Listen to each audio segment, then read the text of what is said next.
Hello everyone, welcome to my channel, The Cloud Box. In this video, we are going to discuss about what is the mapping data flow inside Azure Data Factory. Basically, a data flow is a component inside the data factory itself. You do not need to create other resources for data flow. Once you click create the data factory, so you can see these four options. So among them, we have option present data flow. So we'll talk about what is the data flow, what is its uses, and why we should use it, and why it is really user friendly, and why developer really loves it. And if you do not have coding experience also, you can use it and you can do the transformations. Okay, so we have to open our data factory, and after opening you could see these options. So quickly jump to the official document of Microsoft, and what is the data flow all about, we will discuss one by one. I have already opened. So once we'll discuss here, and then we'll show you the practical thing. Mapping data flow. According to this statement, it is a visually designed data transformation in Azure Data Factory. Visually designed, it means it's a flow chart kind of thing. It's allow us to develop data transformation logic without writing codes. The result data flow are executed as activities within Azure Data Factory pipelines that use a scaled out Apache Spark cluster. So according to this, we have a data flow, and it is going to, we will create it, and this is code free. It's a flow kind of a structure. It requires pipeline to run, and it uses a Spark cluster. Okay, so far the one definition of data flow is it. Okay, so we know what is data flow, and now we can see how we can start it. So quickly jump to data factory, and inside that we have a data flow already created, but we need to click on this three dot icon, and after that we need to click new data flow. We can rename. After this we can see this option is coming, JSON bracket is coming, this property tab is coming, and the three dot icon. So we'll click it here to minimize and pop up it. We can rename df2, I'm giving name. So adding source, we need to click only once here, the source will be added. So we'll go one by one according to the document. We have created data flow from here, we have added source. Basically the second thing is coming graph. Graph displays the transformation stream. It shows the linkage of source and its flow, one or more sync. What it means? It means we have a source. The moment you click it, it will come in this shape. You can add any activity, and then you can add one more activity. Again, you can do something, and later we'll add a sync, and we will save the data into sync. Okay, then again we'll go configuration panel. So what it means, the configuration panel, it means you need to click on this blank space. You can see parameters. Okay, so what is all about, something, one parameter you are passing inside the data flow, so that parameters you can add, that is the dynamic content again. Okay, open expression builder, and you can add it from here also. So in one of my video I told how to create the parameterization using dynamic content on the pipeline level, and in other video I have told on the dataset level. I will give the link of both video. And in this data flow you can parameterize your uh, dynamic content on the data flow level also. Okay, then we have a transformation settings. So just quickly go to the transformations. So we will click it here. We can see source. In the source we can give output stream name, we can give the name, we can choose whether the data set or whether the inline. So basically data set consists of all 6 type or 7 type of files: CSV, Excel, Avro, JSON, XML, and Parquet. An inline dataset, we have this kind of dataset already present, predefined by Microsoft Azure SQL database. Suppose we directly are extracting the data from SQL DB, Azure Synapse, Common Data, Dataverse, delimited text. In this also it will come a Delta dataset. Basically this is from Databricks, Dynamic 365, Excel, Hive, JSON. So all things will come inside this also, but we are choosing dataset. And here need to select the dataset. So we have already created. So you can select dataset. Allow a schema drift. It means if source column will change often, this setting will allow incoming fields from source to flow through the transformation to the sink. It means, like, suppose in our source data some more column is going to shift, so it will allow that column to be in a proper position. Infer drift is column type. A drifted column will be automatically detect, and we can validate the schema here. So now we can give the skip line count. Sampling, it means if you are just working with the sample records like 5-10 records, we can enable it, otherwise we need to disable it. Okay, now we'll come to the next step, source option. There it is for path, you can give directory. Multi-row enable, basically it will allow you to read the more than 250 character in a single line. Suppose if you are not enabling it, so that record will be going to split in next line, so your record will be not be in proper format. Okay, you can see these many options are also present.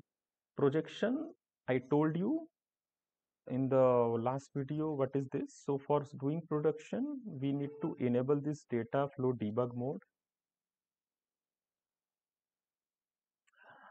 So let me quickly jump to the, then we have option called optimize. We'll see the optimize tab. We have a use partition, single partition, set partitioning. So set partitioning, it is a feature inside data flow. We can optimize the performance of the data flow using this. So single partition, all your records are going to save in a one file. Current partitioning, it will be by default it is going to choose the current one. And set partitioning, you can choose the partitioning accordingly. Okay, inspect, let me quickly pass the path from storage account, and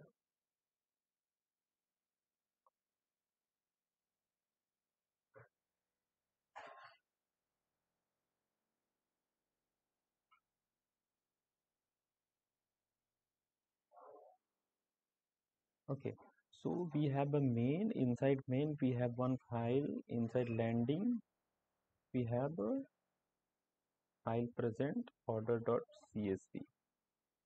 Okay, Let me go here.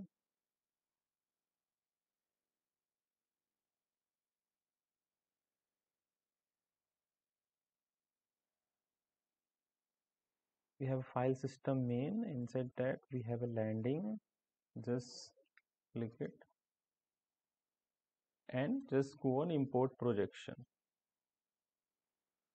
We'll discuss it. Just quickly come. Optimize, you understood, right? Inspect, we are going to discuss. Data preview, we are going to discuss. And top bar, we are going to discuss it. So wait a second, it already debug mode is on. So debug mode is basically required if you are creating the data flow and you are doing some transformation. So whether your transformation is correct or not, so you can see those output inside data preview. So it is already importing the projection. So please wait. So you understood the debug setting. So inside the debug setting, we are going to pass the path where our data is present inside a storage or any other path. Validate it something, you validate it.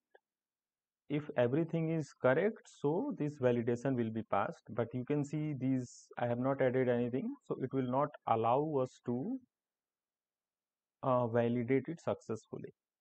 What we can do, so we have covered source setting, we have covered source option, projection we have covered. Projection is required for defining the bringing up the data inside data flow, and we can see all what are the data and data types. Optimize, we have discussed. Inspect, it will say number of columns, column name and their types. Okay, and data preview, suppose in any of the programming language you have used editor, so you run your program and you see your output right inside the terminal. So here how you can do that, you just go to data preview, you can see this green button is coming and you just refresh it.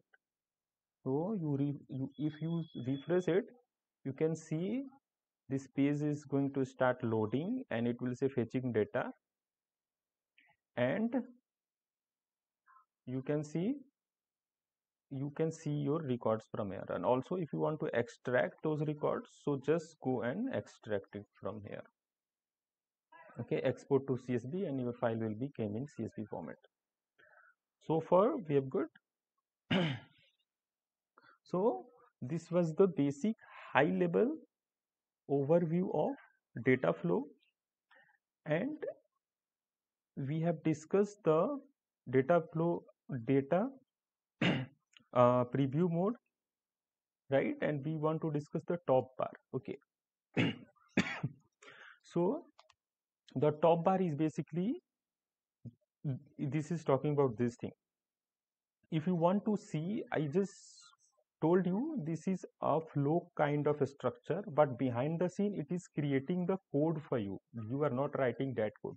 If you want to see that code, just click this, click here. You can see your entire transformation is going to return in the form of JSON. Okay, so you can see you have created a data flow name with df2. Inside that you have taken the activity, what is you are doing, the name is mapping data flow.